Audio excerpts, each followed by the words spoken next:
हमारे जीवन में बहुत बार हमें बहुत सारी समस्याओं का सामना करना पड़ता है।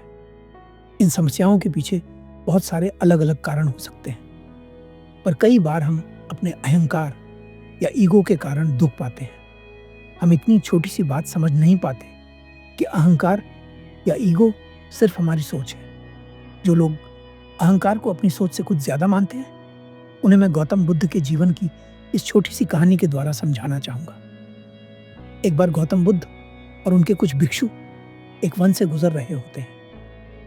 बुद्ध और उनके सभी भिक्षु बिना कुछ बोले चुपचाप वन में आगे बढ़ रहे होते हैं। अचानक से बुद्ध एक जगह पर रुक जाते हैं। बुद्ध के सभी शिष्य ये देखकर आश्चर्यचकित होते हैं कि बुद्ध बिना कुछ बोले क्यों रुक गए। बुद्ध के साथ साथ उनके सभी शिष्य भी रुक जाते हैं। बुद्ध अपने दोनों हाथ जोड़कर एक वृक्ष को नमन करते हैं। ये देखकर बुद्ध के सभी शिष्य बहुत आश्चर्यचकित होते हैं और मन ही मन सोचते हैं कि बुद्ध जैसा महान व्यक्ति भला इस वृक्ष को नमन क्यों कर रहा है। बुद्ध के सभी भिक्षुओं में से कोई भी यह हिम्मत नहीं कर पाता कि वह पूछ ले कि बुद्ध ने ऐसा क्यों किया। बुद्ध के सभी शिष्यों में से एक शिष्य हिम्मत जुटाकर बुद्ध से प्रश्न पूछता है, बुद्ध, क्षमा कीजिए, परंतु आपने हाथ जोड़कर इस वृक्ष को नमन क्यों किया। अपने शिष्य की बात सुनकर बुद्ध उससे पूछते हैं, क्या इस वृक्ष को हाथ जोड़कर नमन करने से कोई अनहोनी हो गई। शिष्य बुद्ध का उत्तर सुनकर कहता है, नहीं बुद्ध, ऐसी तो कोई बात नहीं, पर मुझे यह देखकर बहुत हैरानी हुई कि आप जैसा महान व्यक्ति, जिसे देखकर बड़े से बड़ा राजा भी हाथ जोड़कर नमन करता है, वह महान व्यक्ति इस साधारण से वृक्ष को हाथ जोड़कर नमन क्यों कर रहा है। वह वृक्ष न तो आपकी बात का जवाब दे सकता है और न ही आपके नमन करने पर प्रसन्नता व्यक्त कर सकता है। अपने शिष्य की बात सुनकर बुद्ध हल्के से मुस्कुराते हैं और उत्तर देते हैं, वृक्ष बोलकर मुझे जवाब भले ही न दे सकता, किंतु जिस प्रकार प्रत्येक व्यक्ति के शरीर की एक भाषा होती है, ठीक उसी प्रकार ये वृक्ष भी अपनी भाषा में हमारे प्रश्नों के उत्तर देते हैं।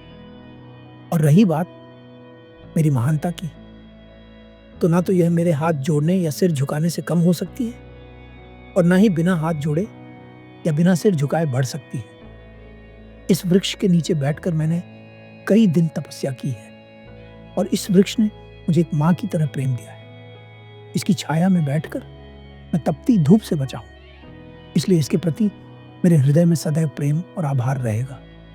हम अपने अहंकार के कारण सामने वाले को अपने से छोटा या बड़ा समझते हैं, जबकि वास्तविकता तो सिर्फ इतनी है कि जो जीवन तुम्हारे और मेरे भीतर है, वही जीवन इन सभी वृक्षों और सभी जीवों के भीतर भी है। अहंकार मनुष्य को अंधा कर देता है, जिसके कारण वह वास्तविकता को देख नहीं पाता।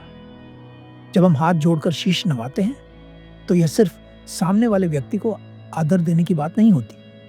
इसका अर्थ यह है कि हमारे भीतर का परम सत्य सामने वाले व्यक्ति के भीतर के परम सत्य को पहचान रहा है। इसलिए हम एक दूसरे को हाथ जोड़कर प्रणाम करते हैं। बुद्ध के सभी शिष्य उनसे पूछते हैं, परंतु बुद्ध, हम ये जानना चाहते हैं कि यह अहंकार हमारे भीतर पैदा कैसे होता है। बुद्ध कहते हैं, जैसे जैसे हम चीज़ों को अपने साथ जोड़ते चले जाते हैं, वैसे वैसे हमारे भीतर अहंकार बढ़ने लगता है। जबकि वास्तविकता तो यह है कि हम चाहकर भी किसी चीज़ को अपने आप से जोड़ नहीं सकते।